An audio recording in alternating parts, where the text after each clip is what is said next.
नमस्कार दोस्तों, आपका स्वागत है फिर से एक ज्ञान से भरी वीडियो है। भाग्य को कोसने वाले लोग, इस कहानी को जरूर सुने। एक बार एक इंसान अपनी जिंदगी से बहुत परेशान था। वह हर समय अपने आप को कोसता रहता था कि क्या जिंदगी मिली है, मुझे क्या जीवन है, हर परेशानी मेरे साथ ही है, हर दुख मुझे ही आकर घेरता है, हर झंझट मेरे ही सर पड़ती है। एक दिन इसी तरह अपने आप को बैठा हुआ कोस रहा था कि क्या नसीब है, मेरी क्या किस्मत है, मेरी क्या जिंदगी है। तभी अचानक एक बाज अपने शिकार को पंजों में दबाए हुए एक पेड़ पर आकर बैठ जाता है और वहीं पर अपने उस शिकार को खाने लग जाता है। यह परेशान आदमी जब भी उस बाज को देखता है तो कहने लगता है कि क्या जिंदगी है, ये क्या जीवन जी रहा है। ना इसे खाने की चिंता, ना पीने की, ना पहनने की और ना ही परिवार की। शिकार करता है और मस्त खुली हवाओं में कभी इधर घूमता है, कभी उधर घूमता है, सारे दिन आसमान में उड़ता रहता है। असल जिंदगी तो यही है, जीवन तो यह जी रहा है। और फिर वह आसमान की तरफ देखकर जोर जोर से चिल्लाता है कि काश मैं भी एक बाज होता तो मुझे भी कोई दुख ना होता, मुझे भी कोई परेशानी नहीं होती, काश मैं भी एक बाज होता। जब वह 2 से 3 बार जोर जोर से चिल्लाता है कि काश मैं भी एक बाज होता तो मुझे भी कोई दुख ना होता, मुझे भी कोई परेशानी ना होती, तो अचानक आसमान में बिजली कड़कने लग जाती है और आसमान से आवाज आती है कि हे इंसान, क्या यह हमने सच सुना है कि तू हमारी दी हुई जिंदगी से परेशान है और तू एक बाज बनना चाहता है। तो इस आकाशवाणी को सुनकर यह इंसान हैरान रह जाता है और आसमान की तरफ देखकर कहता है कि हाँ, मैं सच में अपनी इस जिंदगी से बहुत परेशान हूँ, क्योंकि हर परेशानी मेरे साथ ही है, हर दुख मुझे ही है, हर तकलीफ मेरे ही साथ है। तो आसमान से फिर आवाज आती है कि हे इंसान, एक बार फिर सोच ले, हमने तुझे बड़ी प्यारी जिंदगी दी है, लेकिन अगर फिर भी तू चाहता है कि हम तुझे बाज बना दें तो हम तुझे बाज बना देंगे, लेकिन अगर एक बार हमने तुझे बाज बना दिया तो फिर हम तुझे बाज से इंसान दोबारा नहीं बनाएंगे। तो यह आदमी तुरंत जवाब देता है कि मैंने अच्छी तरह से सोच लिया है कि मुझे बाज ही बनना है और एक बार बाज बनने के बाद मैं दोबारा कभी नहीं कहूँगा कि मुझे इंसान बनना है। तभी ऊपर से आवाज आती है कि जैसे तुम्हारी इच्छा, और वह इंसान बाज बन जाता है। बाज बनते ही वह इंसान खुली हवाओं में उड़ने लगता है, कभी उड़ता हुआ इधर चला जाता है, कभी उड़ता हुआ उधर चला जाता है और सोचता है क्या मजे की जिंदगी है कि मेरे पास रहने का एक ठिकाना भी होना चाहिए, मेरा अपना एक घर होना चाहिए जहां मैं रात में आराम कर सकूं। तो यह सोचकर वह छोटी छोटी लकड़ियां इकट्ठा करने लग जाता है और एक ऊंचे पेड़ पर अपना घोंसला बनाने लग जाता है। एक एक लकड़ियां इकट्ठा करके वह अपने लिए एक सुंदर सा घोंसला तैयार कर लेता है और रात में उसी में सो जाता है और सोचता है सुबह उठकर शिकार भी करूंगा और सुबह उठकर फिर से मौज मस्ती भी करूंगा, खुली हवाओं में उड़ूंगा। सुबह होते ही वह शिकार की तलाश में निकल पड़ता है, हवाओं में उड़ता रहता है। ऊपर से जाकर देखता है कि कहीं जमीन में मुझे कोई शिकार नजर आए तो मैं तुरंत जाकर उसे दबोच लूं और वहीं पर खा लूं, लेकिन उसे कोई शिकार नजर नहीं आता। काफी समय बीत जाता है, वह लगातार ऊंचाई से शिकार को ढूंढता रहता है, लेकिन उसे कोई शिकार नहीं मिलता। फिर पास एक जंगल होता है, यह उस जंगल में चला जाता है, यह सोचकर कि शायद वहाँ कोई अच्छा सा शिकार मेरे हाथ आ जाए। यह जंगल के ऊपर उड़कर शिकार को ढूंढता रहता है, जंगल के अंदर जाकर भी शिकार को ढूंढता है, लेकिन इसे वहाँ पर भी कोई शिकार नहीं मिलता। शाम का समय नजदीक आ जाता है तो मायूस होकर वापस अपने घोंसले की तरफ लौट रहा होता है कि रास्ते पर थककर एक पेड़ के ऊपर बैठ जाता है। जब यह उस पेड़ के ऊपर बैठा होता है तो उसकी नजर एक बीमार चिड़िया पर पड़ती है। यह तुरंत जाकर उसे दबोच लेता है, उसके पंख निकालकर अलग कर देता है और उसे खा जाता है। उस चिड़िया को खाने के बाद वह अपने घोंसले की तरफ उड़ जाता है और रास्ते में सोचता है कि चलो बीमार चिड़िया ही सही, लेकिन कुछ तो खाने को मिला। वह अपने घोंसले पर पहुंचकर आराम करने लगता है और सोचता है सुबह एक अच्छा सा शिकार पकड़ूं और अपनी भूख मिटा सकूं। जैसे ही सुबह का प्रकाश होता है, यह निकल पड़ता है अपने शिकार की तलाश में। हवा में उड़ता रहता है, लेकिन आज फिर भी कोई शिकार इसके हाथ नहीं आता। काफी समय बीत जाता है। वह तेजी से उड़ता है और उड़ते उड़ते वह बहुत ऊंचाई पर पहुंच जाता है। वह ऊंचाइयों पर जाकर अपनी तेज नजरों से शिकार को ढूंढने की पूरी कोशिश करता है, लेकिन इसे कोई भी शिकार नजर नहीं आता। फिर यह पास के उस जंगल की तरफ चला जाता है, लेकिन इसे वहां भी कोई शिकार नहीं मिलता। इसी प्रकार पूरे दिन उड़ते उड़ते शाम का समय नजदीक आ जाता है, तो यह निराश होकर वापस लौटने लगता है और रास्ते में एक पेड़ पर आकर बैठ जाता है। सोचता है शायद आज फिर कोई बीमार चिड़िया मेरा इंतजार कर रही हो, लेकिन हर बार किस्मत मेहरबान थोड़ी होती है। आज इसे कोई बीमार चिड़िया नहीं मिलती। यह थक हार कर वापस अपने घोंसले की तरफ चल पड़ता है और घोंसले पर पहुंचकर भूखा प्यासा ही सो जाता है और सोचता है कल सुबह को कोई एक बड़ा सा शिकार पकड़ लूंगा और आज की भूख भी मिटा लूंगा। और यही सोचते सोचते वह थोड़ी देर बाद सो जाता है। वह रात को अपने घोंसले में सोया होता है।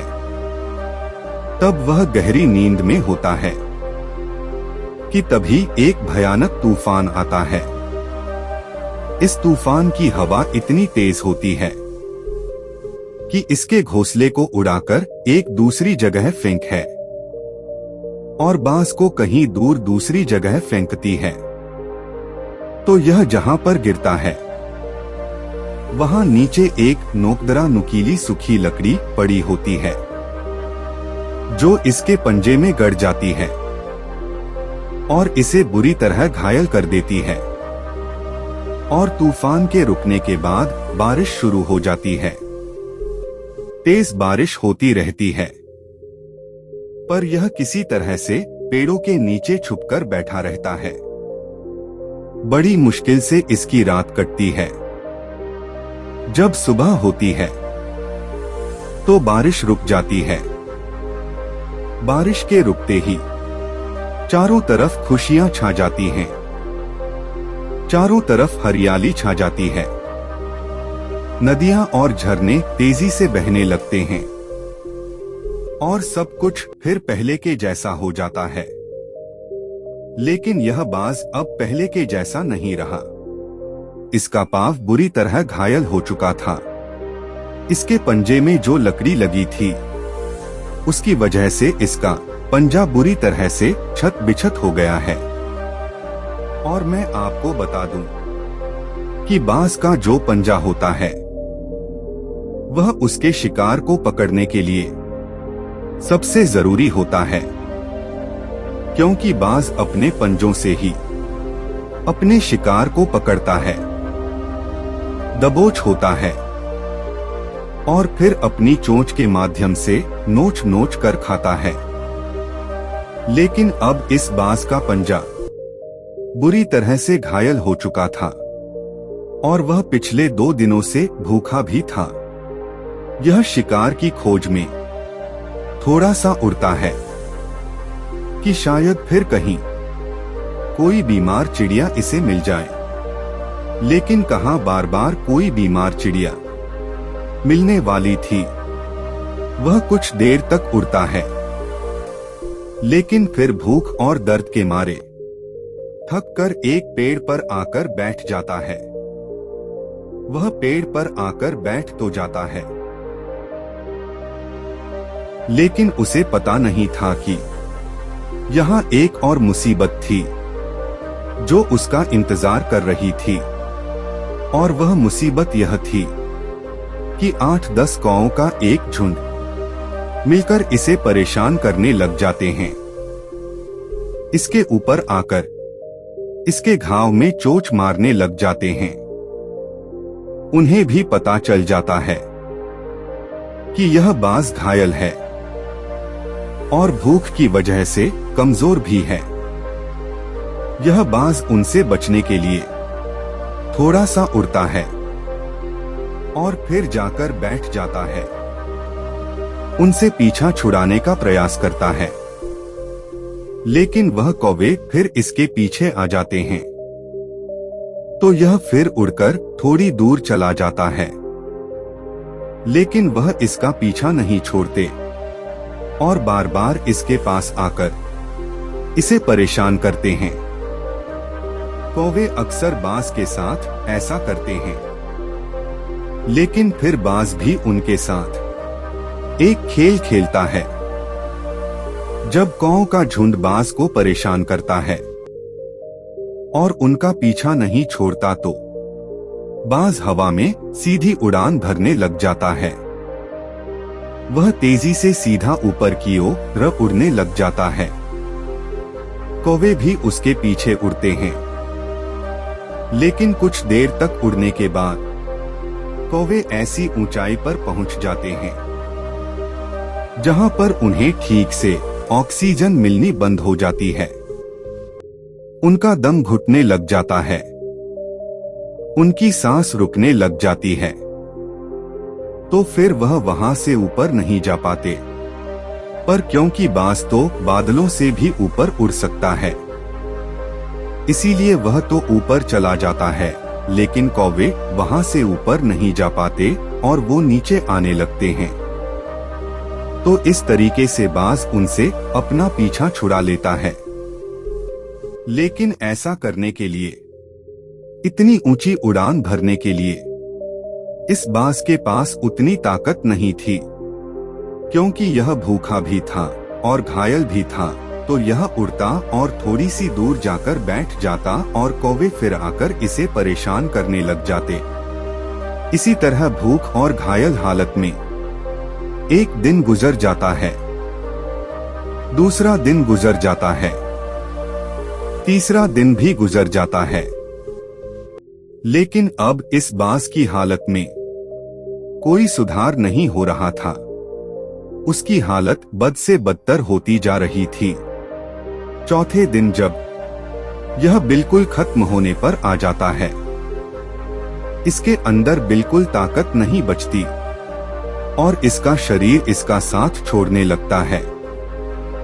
तो यह किसी तरीके से उड़कर पास ही इंसानों की एक हॉस्पिटल होती है, उसकी छत पर आकर बैठ जाता है और वहां से आने जाने वाले मरीजों को देखता है और अपने आप से कहता है कि काश आज मैं एक इंसान होता तो ऐसे छोटे मोटे जख्मों का हॉस्पिटल से इलाज करवा लेता, या किसी को बता देता कि मैं भूखा हूं, परेशान हूं, मेरे साथ यह परेशानी है। लेकिन आज मैं एक ऐसा बेजुबान परिंदा हूं जो किसी से कुछ नहीं कह सकता, किसी को अपना दुख नहीं बता सकता और किसी से कोई मदद नहीं मांग सकता। यही बात सोचकर वह उसी छत पे अपना दम तोड़ देता है। वह अपनी जान की कुर्बानी तो दे जाता है, लेकिन साथ ही साथ हमें यह सीख भी दे जाता है कि आपको जैसा बनाया गया है और आप जैसे भी हो उसी में खुश रहो और उसी में बेहतर करने की कोशिश करते रहो, ना कि इस बात से परेशान रहो कि काश मैं ऐसा होता, काश मैं वैसा होता, काश मैं यह बन जाऊं। आपको जैसा भी बनाया गया है, आप उसी में अपना सर्वश्रेष्ठ करने का प्रयास करते रहो। दोस्तों, यह कहानी तो काल्पनिक है, लेकिन हमें जीवन का एक बहुत ही महत्वपूर्ण नियम सिखाकर जाती है। कि हम जैसे भी हैं अच्छे हैं, बस हमें उसी में अपना सभी कार्य को सही से करना चाहिए। आशा करता हूँ कि अगर आप इस वीडियो से अपने जीवन में कुछ बेहतर करेंगे। वीडियो देखने के लिए धन्यवाद।